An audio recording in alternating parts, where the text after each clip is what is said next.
हरे कृष्णा, राधे राधे। आप सभी का स्वागत है मेरे YouTube चैनल वंदना काव्या में। आप सभी आज श्रवण कीजिए गर्भ कथा, लेकिन आज आप कुछ अलग जानेंगे। प्रिय माताएं, आज आप श्रवण कीजिएगा सावन मास में पड़ने वाले कामिका एकादशी व्रत के दिन सुने जाने वाले गर्भ कथा। कहा जाता है कि गर्भावस्था में अगर कामिका एकादश के दिन पूरी श्रद्धा और पूरे प्रसन्नचित मन से इस कथा की रसपान की जाए तो हमारे गर्भ में पल रहे शिशु पर स्वयं श्रीमन नारायण की कृपा बनी रहती है। और जिन माताएं की गोद अभी तक भरी नहीं है, इस कथा की रसपान अगर सच्चे दिल से करती है तो उनकी गोद भगवान श्री हरि की कृपा से जल्दी ही भर जाती है। तो आइए हम सभी माताएं मिलकर अपने बच्चे की दिव्य मंगल की कामना करने के लिए इस कथा की सच्चे दिल से रसपान करते हैं। प्रिय माताएं, आपसे विनती है कि वीडियो को शुरू करने से पहले आप वीडियो को लाइक कर दीजिए और चैनल पर नए हैं तो चैनल को सब्सक्राइब कर दीजिए और साथ ही बेल आइकन को प्रेस कर दीजिए ताकि ऐसे ही वीडियो की नोटिफिकेशन आप सबके पास सबसे पहले पहुंचे। आइए शुरू करते हैं। कमेंट्स में राधे राधे जरूर लिखिएगा। श्रावण मास के कृष्ण पक्ष की एकादशी को कामिका एकादशी कहा जाता है। यह व्रत सभी पापों को हरने वाला, समस्त मनोकामनाओं को पूर्ण करने वाला और जन्म जन्मांतर के बंधनों से मुक्ति देने वाला है। इस दिन भगवान विष्णु की उपासना विशेष रूप से शंख चक्र गदा पगधारी स्वरूप में की जाती है। किंतु एक समय ऐसा आया जब इस पुण्य दिन पर गर्भ से जुड़ा एक अद्भुत और अलौकिक रहस्य उजागर हुआ। श्रावण मास का आरंभ हुआ था कैलाश पर्वत के समीपस्थ एक निर्जन गुफा में। एक महातपस्वी ब्रह्मचारी ऋषि कश्यप ध्यानरत थे।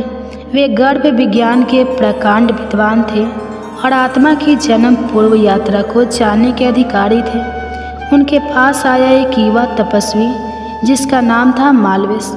वह जन्म और पूर्ण जन्म के रहस्य को जानना चाहता था। ऋषि कश्यप ने कहा, हे वत्स, जब तू कामिका एकादशी का व्रत को श्रद्धा से नहीं करेगा तब तक आत्मा के गर्भ में आने से पूर्व के रहस्य को न जान सकेगा। यह व्रत ही है जो आत्मा के उस अंधकार को उजाला देता है जो गर्भ में रहकर अनुभव होता है। दक्षिण दिशा के एक पवित्र वन क्षेत्र में एक ब्राह्मण कन्या थी, निवेदा। वह परम पवित्र गायत्री उपासक, वेदों की ज्ञाता और माता लक्ष्मी की भक्त थी। विवाह के बाद उसने कामिका एकादशी का व्रत पति सहित किया और उसी रात्रि उसे एक दिव्य स्वप्न आया। स्वप्न में उसने देखा कि उसके गर्भ में एक तेजस्वी आत्मा प्रवेश कर रही है। वह आत्मा कहती है, हे माता, मुझे पूर्व जन्म में भागवत कथा में बाधा देने का पाप मिला। अब मुझे तुम्हारे गर्भ में आकर तप का पुण्य भोगना है। इस एकादशी के पुण्य से ही मुझे यह अवसर मिला है। मुझे कामिका एकादशी के मंत्र और व्रत विधियों के साथ शुद्ध रखो ताकि मैं पुनः मोक्ष मार्ग पर चल सकूं। वह आत्मा पूर्व जन्म में एक व्यापारी था जिसका नाम था अर्जुन दास। वह अत्यंत धनी परंतु क्रोधी स्वभाव का था। एक बार गांव में कथा चल रही थी और अर्जुन दास ने शोरगुल के कारण कथा बंद करवा दी थी। तभी एक रुष्ट संत ने उसे श्राप दिया, तो गर्भ में लौटेगा और वही पीड़ा भोगेगा जो तूने हरी कथा रोककर दी थी। उसी क्षण अर्जुन दास को जीवन भर संताप और आत्मग्लानि हुआ। मृत्यु के बाद ही हम लोक में वो बारंबार प्रार्थना करता रहा, हे धर्मराज, मुझे एक अवसर और दो, मैं पूर्ण जन्म लेकर कथा श्रवण करूँगा। नारद मुनि जो हरि नाम का संकीर्तन करते हुए तीनों लोकों में विचलन करते थे, यमलोक पहुँचे। वहाँ उन्होंने अर्जुन दास की आत्मा को करुण विलाप करते हुए देखा। नारद बोले, हे धर्मराज, यदि यह आत्म श्रवण की इच्छा से याचना कर रही हो तो उसे एक शुद्ध गर्भ दो जहाँ यह कामिका एकादशी का पुण्य अर्जित कर सके। धर्मराज बोले, हे देवर्षि, उचित है, सावन मास में एक पवित्र आत्मा को पुनः जन्म देकर कामिका एकादशी के दिन गर्भ में प्रवेश करवाना ही सर्वोत्तम होगा। निवेदा ने संकल्प पूर्वक कामिका एकादशी व्रत किया। प्रातःकाल सूर्योदय से पूर्व स्नान कर पीताम्बर वस्त्र धारण कर विष्णु सहस्त्र नाम, नारायण कवच और श्रीमद् भागवत के 10वें संकट का पाठ किया। जैसे ही मध्याह्न काल आया, आकाशवाणी हुई, हे देवी, तेरे गढ़ में जो आत्मा आई है वह स्वयं श्री हरि के चरणों में पहुँचने की अधिकारी है। इसे धर्म की शिक्षा दो, गढ़ में श्रीमद् भागवत कथा श्रवण करवाओ और इसने विशेष श्री विष्णु सहस्त्र नाम का पाठ करो। निवेदा ने गर्भ को धर्म कथा सुनानी शुरू की। माता ने गर्भ को सुनाई। यह कथा पुराने समय की बात है। एक ब्राह्मण जिसने अनेक पाप किए थे वन में गया और एक संत के संपर्क में आया। संत ने उसे कामिका एकादशी व्रत की महिमा बताई। ब्राह्मण ने व्रत रखा, रात्रि को श्रीहरि के नाम का कीर्तन किया और प्रातःकाल विष्णु सहस्त्र नाम से पूजा की। उस रात्रि वह स्वप्न में बैकुंठ गया और भगवान विष्णु ने स्वयं उसे दर्शन दिए। विष्णु बोले, हे ब्राह्मण, जो कामिका एकादशी का व्रत करता है वह मेरे सनिधि को प्राप्त करता है, चाहे वह कितने भी जन्मों तक अधर्म क्यों न फंसा हो। ब्राह्मणों ने उसी क्षण मोक्ष प्राप्त किया और एक दिव्य देह धारण किया। जैसे जैसे दिन बीतता गया, माता निवेदा कामिका एकादशी व्रत की महिमा से जुड़ी कथा प्रतिदिन गर्भ को सुनाती रही। गर्भस्थ आत्मा में चेतना जागृत होने लगी। हर कथा के साथ उसकी आत्मा में प्रकाश फैलता। 9वें सप्ताह की पूर्णिमा के दिन जब निवेदा ने भगवान विष्णु के विराट रूप की कथा सुनाई, तभी गर्भ से एक दिव्य कंपन हुआ। आत्मा ने पहली बार माता से भीतर से बात की। हे माता, आपकी वाणी अमृत है। हर कथा के साथ मैं अपने पापों से मुक्त हो रहा हूँ। कृपा कर कामिका एकादशी का व्रत मुझे गर्भ में ही करवा। माता सतबद्ध रह गई। यह कोई साधारण आत्मा नहीं थी। यह आत्मा जन्म से पूर्व ही जागृत अवस्था में व्रत की प्रेरणा कर रही थी। एक रात्रि कामिका एकादशी के उपरांत माता को स्वप्न आया। उन्होंने देखा एक ऐसे स्वर्णमय सिंहासन पर भगवान विष्णु विराजमान हैं। उनके एक चरण पर शंख, दूसरे पर चक्र, गदा और कमल। उनके नेत्रों से करुणा बरस रही थी। भगवान बोले, हे देवी, तेरे गढ़ में जो आत्मा है वह केवल प्रायश्चित के लिए नहीं बल्कि धर्म स्थापना के लिए भी पूर्ण जन्म ले रही है। यह आत्मा गढ़ में ही भागवत तत्व को जानने लगी। उसे गढ़ में श्रीमद् भागवत के 9वें संकट का पाठ करवा और व्रत का उपवास शुद्ध जल, तुलसी पत्र और नारायण नाम के साथ करवा। जब निवेदा की नींद टूटी तो वह विलक्षण तेज से दीप्त हो चुकी थी। उसने उसी क्षण व्रत की विधि को पालन करते हुए गर्भ में मंत्रों की गूंज स्थापित की। कामिका एकादशी के दिन निवेदा ने पूर्ण व्रत का पालन किया। प्रातः स्नान के बाद तुलसी और गंगा जल से भगवान विष्णु का अभिषेक किया। ओम नमो भगवते वासुदेवाय का 108 बार जप किया।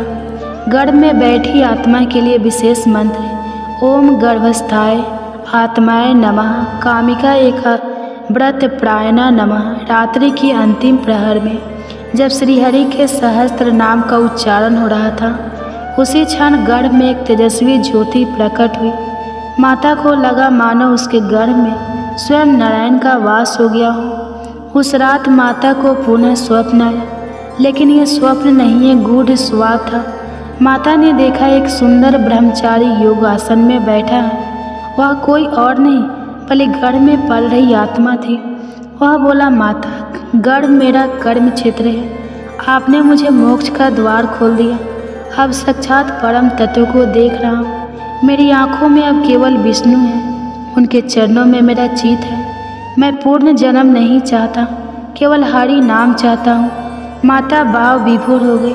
यह आत्मा पूर्व जन्म के पापों से मुक्त होकर पूर्व वैष्णव बन चुकी थी। कामिका एकादशी की पारणा के दिन जैसे ही सूर्य का प्रकाश फैला, आकाश में एक अद्भुत प्रकाश दिखाई दिया।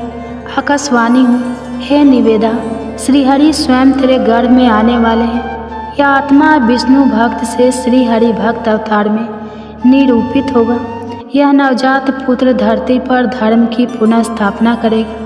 इसका नाम होगा श्री श्रव। निवेदा के गर्भ से एक दिव्य तेज बाहर फैला। सभी दिशाएं शांत हो गई। आकाश में पुष्प वर्षा होने लगी। नारद जी स्वयं वहां प्रकट हुए।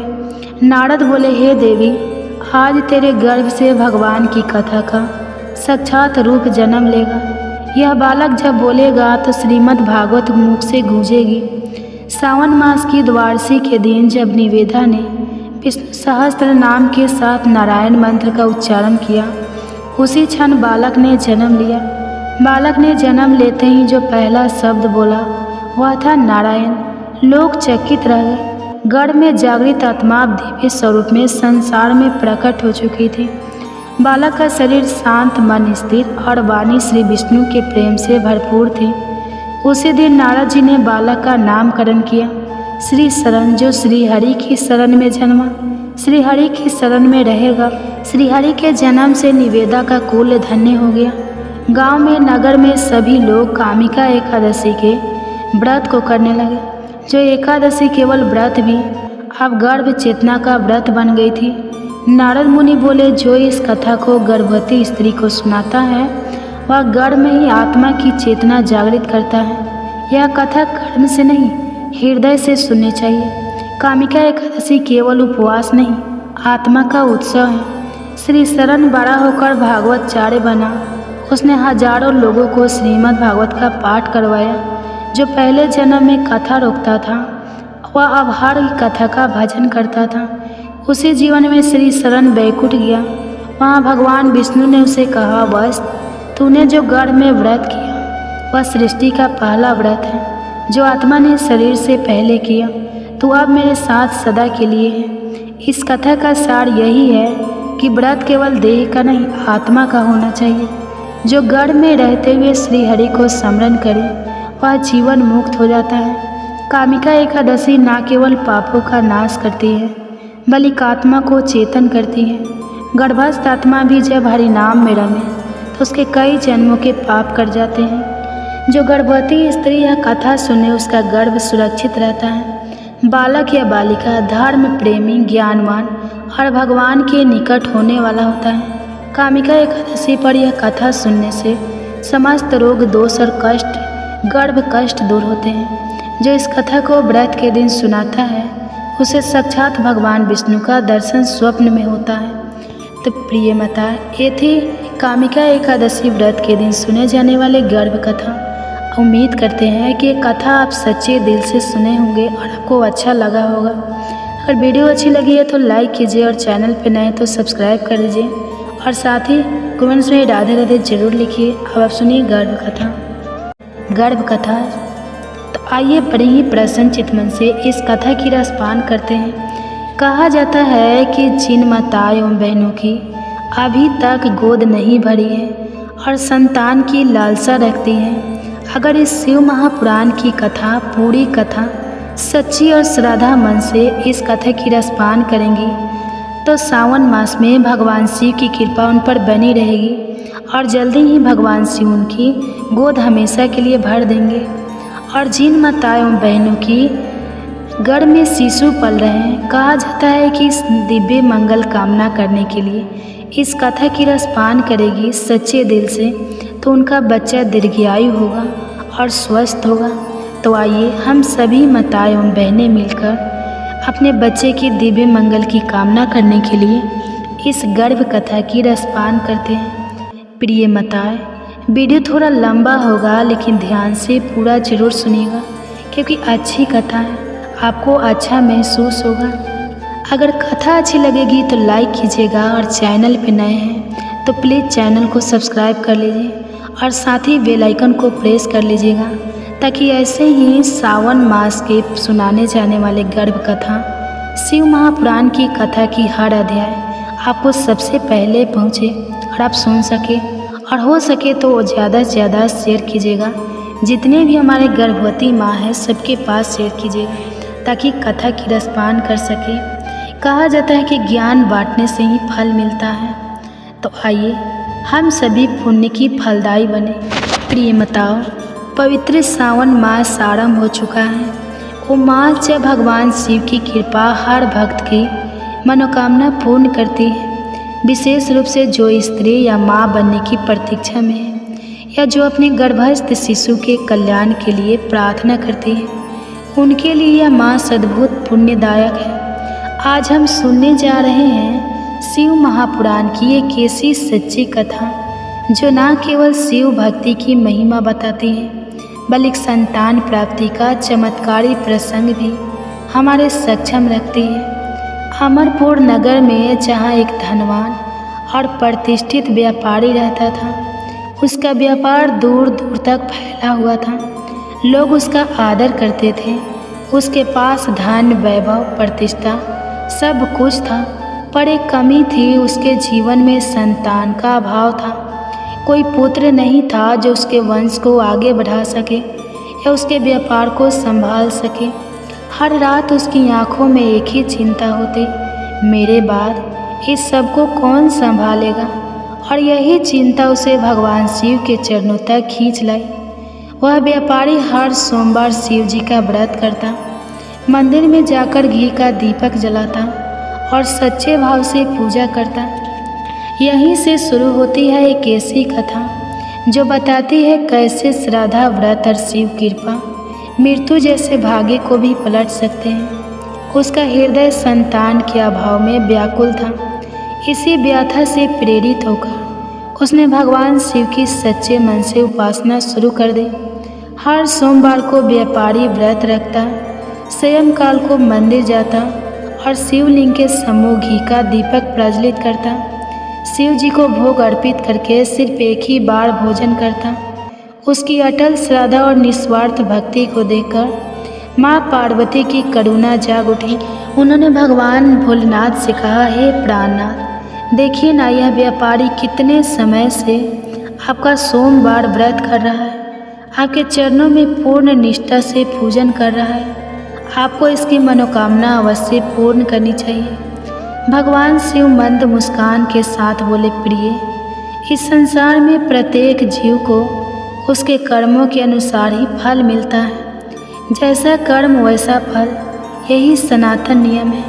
परंतु माँ पार्वती का हद शांत नहीं हुआ। उन्होंने फिर आग्रह किया, हे प्रभु, यह भक्त तो आपका अनन्य उपासक है, प्रति सप्ताह व्रत करता है, पूजन करता है और केवल आपको भोग लगा कर ही अन्न ग्रहण करता है। आप इसे पुत्र प्राप्ति का वरदान अवश्य दीजिए। माँ पार्वती ने भगवान शिव से बार बार आग्रह किया और अतः शिव जी ने कहा, ठीक है पार्वती, मैं इस व्यापारी को पुत्र प्राप्ति का वरदान तो दूंगा, लेकिन उसका पुत्र सिर्फ 16 वर्षों तक ही जीवित रहेगा। उसी रात भगवान शिव ने उस भक्त व्यापारी को स्वप्न में दर्शन दिए। मुस्कुराते हुए उन्होंने कहा, तू वर्षों से मेरी भक्ति करता रहा है, सोमवार का व्रत रखता है, मैं तुझ पर प्रसन्न हूँ, तुझे पुत्र की प्राप्ति होगी। वह स्वप्न जैसे ही टूटा, व्यापारी की आंखों में अश्रुधारा बह चली। खुशी भी थी लेकिन साथ ही गहरी चिंता भी। भगवान ने पुत्र का वरदान तो दिया था, पर साथ ही उसकी अल्पायु की छाया भी बता दी थी। फिर भी उसने अपनी भक्ति में कोई कमी नहीं आने दी। हर सोमवार वह पहले की तरह ही व्रत करता, भगवान शिव का दीप जलाता, पूजन करता और एक समय भोजन करता। कुछ महीनों बाद शिव कृपा से एक अति सुंदर पुत्र का जन्म हुआ। घर में जैसे खुशियों की बाढ़ आ गई। चारों ओर उल्लास था, बधाइयाँ थी, उत्सव था, संगीत था। पर उस व्यापारी के भीतर एक अद्भुत अदृश्य चिंता अभी बैठी थी। वह जानता था इस पुत्र का जीवन लंबा नहीं, और यही बात उसने अपने हृदय में ही छिपा ली। घर में कोई नहीं जानता था। उस वरदान का पूरा रहस्य उस दिव्य बालक का नाम अमर रखा गया। नाम ऐसा मानो भगवान ने ही उसके जीवन के क्षणों को अमृत देने की आशा छोड़ दी हो। जब अमर 12 वर्ष का हुआ तो पिता ने निर्णय लिया, अब इसे शिक्षा के लिए वाराणसी भेजना चाहिए। व्यापारी ने अमर के मामा दीपज को बुलाया और कहा, इसे गुरुकुल में भर्ती करा दो। शास्त्र, धर्म, नीति सबका ज्ञान पाकर यह एक सच्चा योगी पुरुष बने। अमर मामा के साथ निकल पड़ा ज्ञान की उस यात्रा पर जिसमें हर पड़ाव पर एक संस्कार बनकर उसके जीवन में उतर रहा था।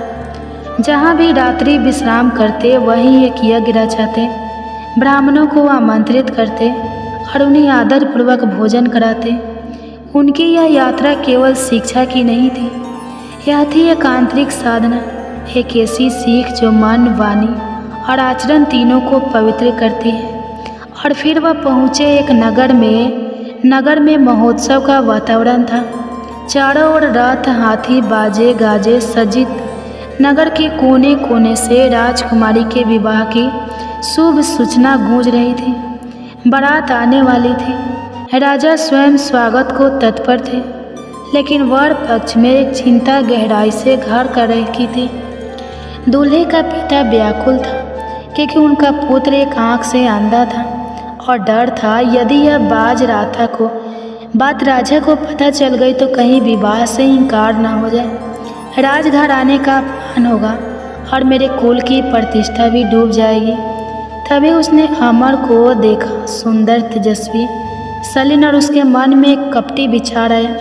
उसने सोचा क्यों ना इस लड़के को दूल्हा बनाकर राजकुमारी से विवाह करा दूं, फिर धन देकर इसे विदा कर दूंगा और अपनी असली बहू को बाद में ले आऊँगा। धन के लोभ में उसने अमर और दीपचंद्र को प्रस्ताव दिया और दुर्भाग्यवश मामा दीपचंद ने भी उस प्रस्ताव को स्वीकार कर लिया। राजमहल में उत्सव छा गया। अमर को दूल्हे के वस्त्र पहनाए गए। शाही साज सज्जा के बीच अमर और राजकुमारी चंद्रिका का विवाह संपन्न हुआ। विवाह के बाद राजा ने बहुत सा धन, वस्त्र और उपहार देकर अपनी बेटी को विदा किया, लेकिन सच्चाई कब तक छुप सकती है। राजकुमारी के प्रति श्रद्धा से भरे अमर का अंतर्मन उससे झूठ सहन नहीं कर सका। उसने विदाई के समय राजकुमारी की ओढ़नी के कोने पर कुछ लिखा। राजकुमारी चंद्रिका, तुम्हारा विवाह मुझसे हुआ है। मैं वाराणसी शिक्षा के लिए जा रहा हूँ। जिसके साथ तुम्हें भेजा जा रहा है वह असली दूल्हा नहीं है, वह एक आँख से काना है। जब राजकुमारी ने उस ओढ़नी पर लिखा पढ़ा तो उसका चित्त विचलित हो उठा। उसने उस कान्हे युवक के साथ जाने से मना कर दिया और उस दिन राजकुमारी ने सत्य को चुनकर अपने जीवन की दिशा ही बदल दी। दूसरी ओर वाराणसी की पवित्र भूमि पर गंगा की निर्मल धारा के किनारे जब अमर और उनके मामा दीपचंद्र पहुँचे तो उन्होंने गुरुकुल में प्रवेश किया। अमर का मन पढ़ाई में रम गया। उसका तेज, उसकी श्रद्धा, उसका संयम हर किसी को प्रभावित करता था। और फिर वो दिन आ पहुँचा जब अमर का आयु 16 वर्ष पूरी होने वाली थी, जिसे सुनकर कोई और प्रसन्नता होता, लेकिन मामा दीपचंद्र के मन में एक गहरी चिंता थी। अमर को तो अभी उस रहस्य का पता न था, पर तो बस अपने जीवन के शुभ अवसर पर यज्ञ करना चाहता था। एक भव्य यज्ञ का आयोजन हुआ। यज्ञ की पूर्णाहुति के बाद अमर ने बड़े प्रेम से ब्राह्मणों को भोजन कराया, अन्न वस्त्र दान दिए। उसके चेहरे पर संतोष था, मानो जीवन का उद्देश्य पूरा हो गया हो। रात हो गई। अमर अपने शयन कक्ष में विश्राम के लिए चला गया और जैसे ही वह निद्रा में लीन हुआ, भगवान शिव के वचन के अनुसार उसकी प्राण वायु धीरे धीरे शरीर से निकलकर सुबह जब दीपच ने उसे उठाने का प्रयास किया तो अमर की निस्तेज देह देखकर उसका हृदय फट गया। मामा फूट फूट कर रोने लगे। उनकी चीखें, उनका विलाप गुरुकुल के वातावरण को भी कम पा गया। उनकी आंसुओं से निकली पुकार सीधे भगवान शिव और माँ पार्वती के कानों तक पहुँची। कैलाश से भ्रमण करते हुए भगवान शिव और माता पार्वती उस मार्ग से गुजर रहे थे। माँ पार्वती ने जैसे ही विलाप की ध्वनि सुनी वह रुक गई और अपने प्राणनाथ शिव से कहा, हे नाथ, यह करुण पुकार सहन नहीं हो रही है। किसी के प्राण चले गए हैं, जिससे यह वृद्ध इतना बेकाबू हो गया है। भगवान शिव ने ध्यान लगाया और गंभीर स्वर में कहा, यही वह अमर है, उस व्यापारी का पुत्र जिसे मैंने 16 वर्ष का जीवन दान दिया था। अब उसकी आयु पूर्ण हो गई है, लेकिन माँ पार्वती तो करुणा की मूर्ति है। उन्होंने फिर से आग्रह किया, हे नाथ, इस बच्चे ने यज्ञ किया, दान दिया, संस्कारों से जीवन जिया, क्या आप इसके जीवन को पुनः नहीं दे सकते? उनके माता पिता आज भी आपके व्रत करते हैं, सोमवार को व्रत और कथा सुनते हैं। उसकी भक्ति व्यर्थ हो जाएगी। भगवान शिव कुछ क्षण मौन रहे, फिर मुस्कुरा कर बोले, हे पार्वती, तुम्हारी करुणा के आगे आज मेरा नियम भी झुक गया। और उसी क्षण एक दिव्य प्रकाश अमर के शरीर में समा गया। अमर की सांसें फिर से चलने लगी, उसके नेत्र खुले, वह फिर से जीवित हो गया। चारों ओर आश्चर्य और आनंद की लहर दौड़ गई। मामा दीपज ने भगवान को हृदय से नमन किया। शिक्षा पूर्ण करने के बाद अमर अपने मामा दीपज के साथ अमरपुर लौटने के लिए निकल पड़ा। जब वे यात्रा करते हुए उस नगर में पहुँचे जहाँ अमर का विवाह हुआ था, तो अमर ने वहाँ एक भव्य योग का आयोजन किया। यज्ञ में श्रद्धा और सेवा भाव से ब्राह्मणों को आमंत्रित कर भोजन और दान दिया। सुयोगवश उसी नगर उसी समय उस नगर के राजा की सवारी वहाँ से गुजरी। राजा ने जब यज्ञ आयोजन को देखा तो तुरंत पहचान लिया, यह तो वही तेजस्वी नवयुवक है जिससे मेरी पुत्री चंद्रिका का विवाह हुआ था। यज्ञ समाप्त होने पर राजा स्वयं अमर और उसके मामा को राजमहल ले गया। राजकुमारी चंद्रिका, जो अमर की पत्नी थी, अपने सच्चे वर को देखकर आनंद से अभिभूत हो उठी। राजा ने आदरपूर्वक कुछ दिनों तक उन्हें महल में अतिथि बनाकर रखा। फिर उन्हें बहुत सा धन, रत्न, वस्त्र, आभूषण और उपहार देकर विदा किया। राजा ने राजकुमारी चंद्रिका के साथ अमर और दीपचंद्र को लौटने के लिए साथ में सैनिकों की टुकड़ी भी दी, ताकि मार्ग में किसी प्रकार का संकट ना हो। जब अमर नगर के द्वार पहुंची, उसी समय वह व्यापारी, जो उसका पिता था, अपनी पत्नी के साथ एक कमरे में बंद था। उन्होंने प्रतिज्ञा कर रखी थी, यदि बेटे की मृत्यु की सूचना आई तो हम दोनों जीवन त्याग देंगे। परंतु जैसे ही नगर के द्वार से एक दूत ने सूचना दी, आपका पुत्र अमर सकुशल लौट आया है और उसके साथ है आपकी सुंदर पुत्र वधू।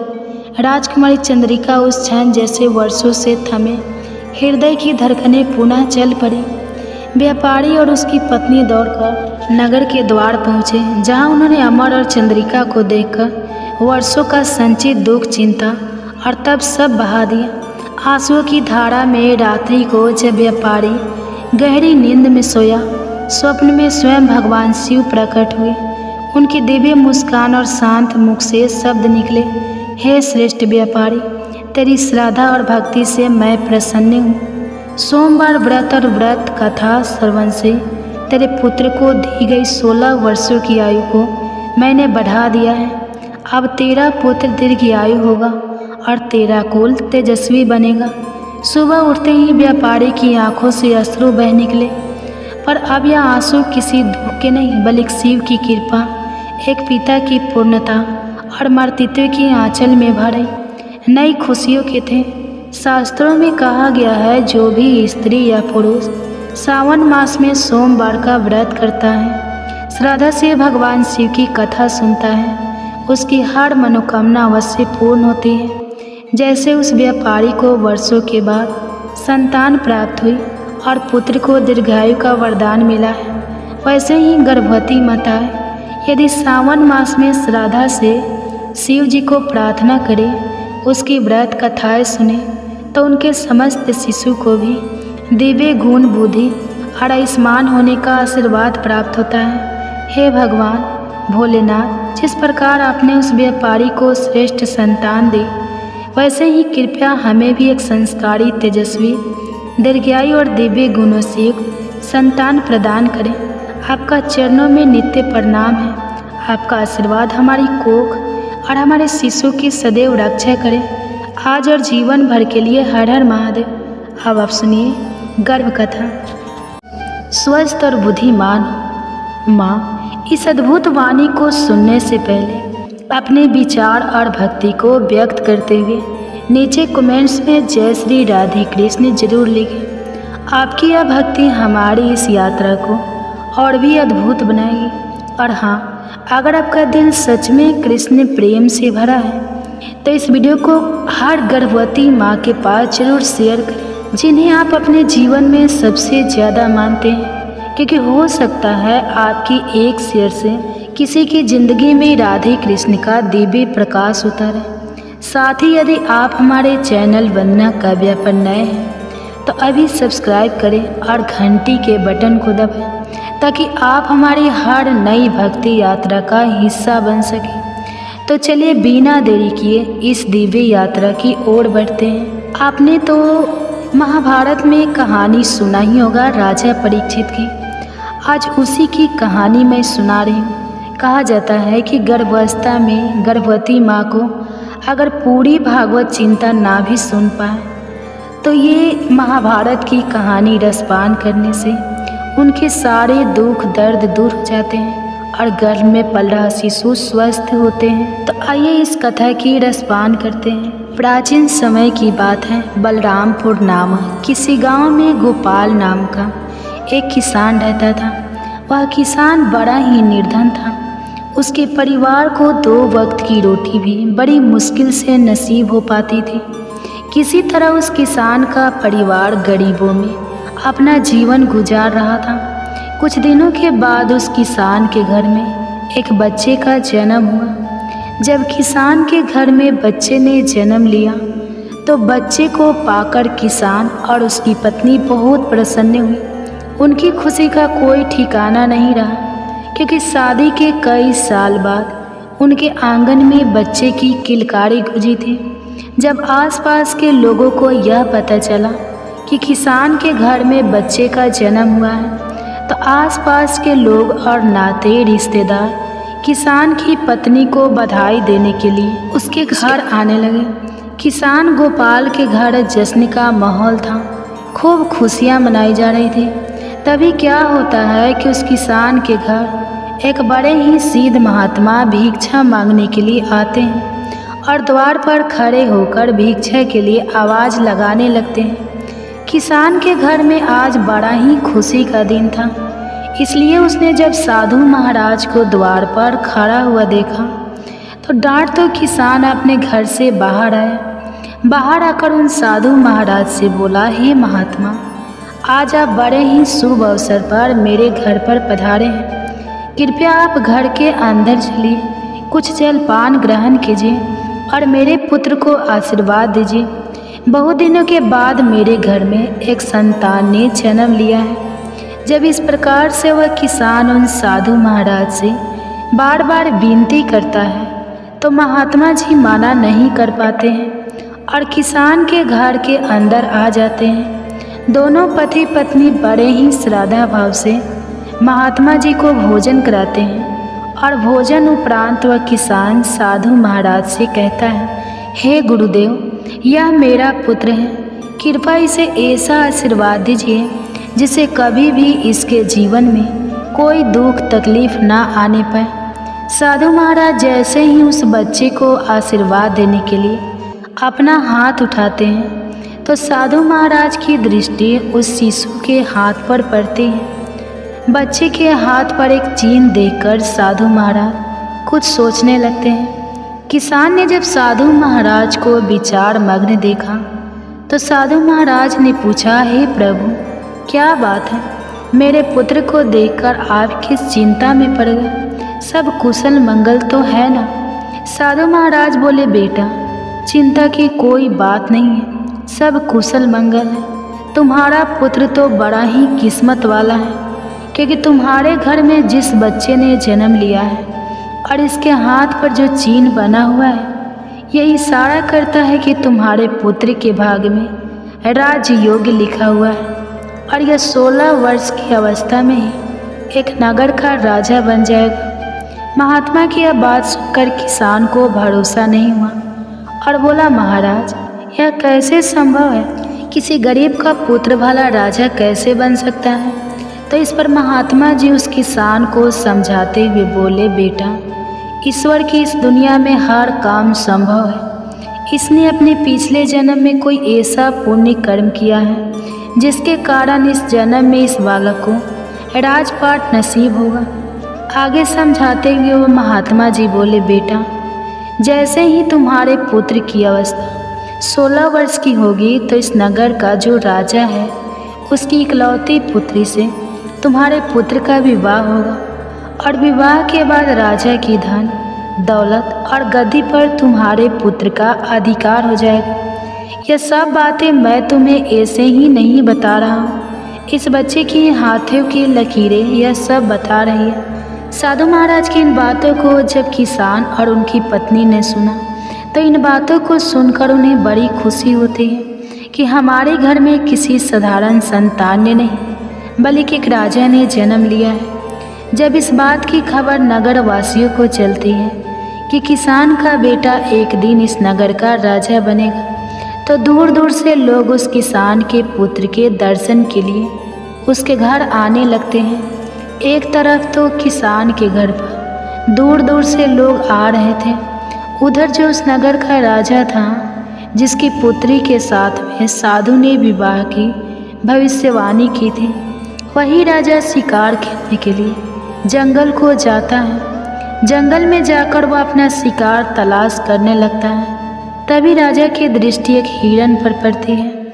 हिरन देखकर राजा अपना घोड़ा उस हिरन के पीछे दौड़ा देता है और उस हिरन का पीछा करते हुए राजा बहुत दूर निकल जाता है। उसके साथ में जो सैनिक थे वह भी पीछे छूट जाते हैं। राजा काफ़ी देर तक उस हिरन का पीछा करता है, लेकिन वह उस हिरन का शिकार नहीं कर पाता है, क्योंकि घने जंगल होने के कारण हिरन राजा की नज़रों से ओझल हो जाता है। राजा को अपने शिकार का पीछा करते करते बहुत देर हो चुकी थी। इस कारण प्यास के मारे राजा का गला सूखने लगता है। पानी की तलाश में राजा ने चारों तरफ अपनी नज़र दौड़ाई, लेकिन आसपास उसे ऐसा कोई पानी का स्रोत नज़र नहीं आया जहां जाकर वह अपनी प्यास बुझा सके। पानी की तलाश में राजा जब कुछ और आगे बढ़ता है तो उसे एक गांव नज़र आता है। साथियों, यह वही गांव था जिस गांव में उस किसान के घर में एक बच्चे ने जन्म लिया था। जब राजा उस गांव के और नज़दीक पहुंचा तो उसे गांव के बाहर एक कुटिया नजर आई, जहां एक साधु महाराज कुटिया के बाहर ध्यान मग्न बैठे हुए थे। राजा महात्मा जी के पास में पहुंचा, महात्मा जी को प्रणाम किया और प्रणाम करके राजा बोला, हे महाराज, मुझे बहुत जोरों की प्यास लगी है। यदि कुछ जल मिल जाए तो आपकी बहुत मेहरबानी होगी। साधु बोले, राजन, आप थोड़ा इंतज़ार करिए, मैं अभी आपके लिए पानी लेकर आता हूँ। और इतना कहकर महात्मा जी कुटिया के अंदर चले गए। जब महात्मा जी थोड़ी देर में बाहर आए तो उनके हाथ में एक जल से भरा हुआ लोटा था। साधु महाराज ने जल से भरा हुआ लोटा राजा को पकड़ाया। राजा ने पानी पीकर अपनी प्यास बुझाई। पानी पीकर राजा जैसे ही चलने को हुआ तो उसकी दृष्टि उन लोगों पर पड़ गई जो इकट्ठे होकर किसान के घर उसके पुत्र का दर्शन करने के लिए जा रहे थे। दोस्तों, जब राजा ने बहुत से लोगों को जाते हुए देखा तो यह देखकर उसने उन महात्मा जी से पूछा, हे गुरुवर। राजा के पूछने पर साधु ने बताया, राजन, यह सब लोग इकट्ठे होकर उस किसान के घर जा रहे हैं जहाँ कुछ समय पहले एक बच्चे ने जन्म लिया है। जब राजा ने पूछा, महात्मा जी, उस बच्चे में ऐसी क्या खूबी है जो सभी लोग उस बच्चे के दर्शन को जा रहे हैं? तो इस पर महात्मा जी बोले, राजन, उस बच्चे के हाथ पर एक ऐसा नीला निशान बना हुआ है जिसका होना इस बात का संकेत है कि वह इस राज का राजा बनेगा। राजा बोला, महात्मा जी, यह सब झूठी बातें हैं, ऐसा कभी नहीं हो सकता, क्योंकि इस राज का राजा तो मैं हूँ। भला मैं उस गरीब किसान के पुत्र को अपने राज्य का राजा क्यों बनाऊंगा? साधु बोले, राजन, कोई इंसान ना तो किसी को राजा बना सकता है और ना ही रंक बना सकता है। बनाने वाला और बिगाड़ने वाला तो कोई और ही होता है। और रही बात उस किसान के पुत्र के राजा बनने की, तो मैं आपकी जानकारी के लिए बता दूं कि आज से 16 वर्ष के बाद उस किसान के पुत्र का विवाह आपकी इकलौती बेटी के साथ में होगा और विवाह के बाद वह इस नगर का राजा बन जाएगा। राजा ने कहा, महात्मा जी, कौन बेटी? किसकी बेटी? मेरे तो कोई औलाद ही नहीं है, फिर आपकी भविष्यवाणी कैसे सच साबित हो सकती है? साधु महात्मा बोले, राजन, आज से 1 वर्ष के बाद में आपकी रानी की कोख से एक कन्या जन्म लेगी। उसी कन्या के साथ में इस गरीब किसान के पुत्र का विवाह होगा और विवाह के उपरांत वह इस नगर का राजा बन जाएगा। माँ, साधु महाराज के मुख से जब राजा इन बातों को सुनता है तो इन बातों को सुनकर वह खुश होता है और दुखी भी होता है। खुश इसलिए होता है क्योंकि राजा की कोई संतान नहीं थी। जब उसे पता चलता है कि उसके घर में भी एक कन्या जन्म लेगी, वह भी एक बेटी का बाप बनेगा, तो यह जानकर राजा को बड़ी खुशी हुई। लेकिन उसके दुख का कारण यह था कि जैसा साधु महाराज ने बताया कि तुम्हारी पुत्री का विवाह गरीब किसान के बेटे से होगा, तो यह जानकर राजा दुखी हो जाता है और उसे गुस्सा भी आता है। राजा अपने मन में विचार करता है कि आखिर एक मामूली से किसान का बेटा मेरा दामाद कैसे बन सकता है। मैं कदापि ऐसा नहीं होने दूंगा। यह विचार कर राजा उन साधु महात्मा से कहता है, आपको क्या लगता है एक मामूली से किसान के बेटे के साथ मैं अपनी पुत्री का विवाह कर दूंगा? महात्मा ने कहा, राजन, जो उस बच्चे के भाग्य में लिखा हुआ है उसे कोई नहीं मिटा सकता, क्योंकि विधाता का लिखा तो पत्थर की लकीर होता है, कोई उसे छेड़छाड़ नहीं कर सकता। दोस्तों, उस राजा को अपनी ताकत पर बड़ा ही घमंड था। उसने कहा, महात्मा जी, चाहे कुछ भी हो जाए, मैं अपनी बेटी का विवाह उस 2 कौड़ी के किसान के बेटे से हरगिज नहीं होने दूंगा। और रही बात विधाता के लिखे की, तो मुझ में इतना सामर्थ्य है कि मैं उस विधाता के लिखे को भी मिटाकर रख दूंगा। महात्मा जी ने मुस्कुराते हुए कहा, राजन, मैं भी यही हूँ और आप भी यही हो। पहले वह समय आने दो, फिर देखते हैं कि क्या होता है, कौन किस पर भारी पड़ता है। राजा ने कहा, ठीक है महात्मा जी, समय आने दो, फिर आप देखना। यह कहकर राजा साधु महाराज को प्रणाम करके अपने घोड़े पर सवार होकर अपने महल को चल देता है। महल पहुंचकर राजा विचार करता है, ऐसा क्या किया जाए जिससे सांप भी मर जाए और लाठी भी ना टूटे। मैं ऐसा क्या करूं कि ऐसी नौबत ही नहीं आए कि मुझे अपनी बेटी का विवाह उस गरीब किसान के बेटे से करना पड़े। पूरी रात राजा इसी कसमस में गुजार देता है। काफ़ी सोचने के बाद उसे एक युक्ति नजर आई। अगले दिन राजा अपना ब्राह्मण भेष बनाकर उस किसान के गांव में जाता है। गांव पहुंचकर जब उसने गांव वालों से पूछा कि उस किसान का घर कौन सा है जिस घर में कुछ दिन पहले एक बच्चे ने जन्म लिया है, तो गांव वालों ने उस किसान गरीब के घर का पता बता दिया।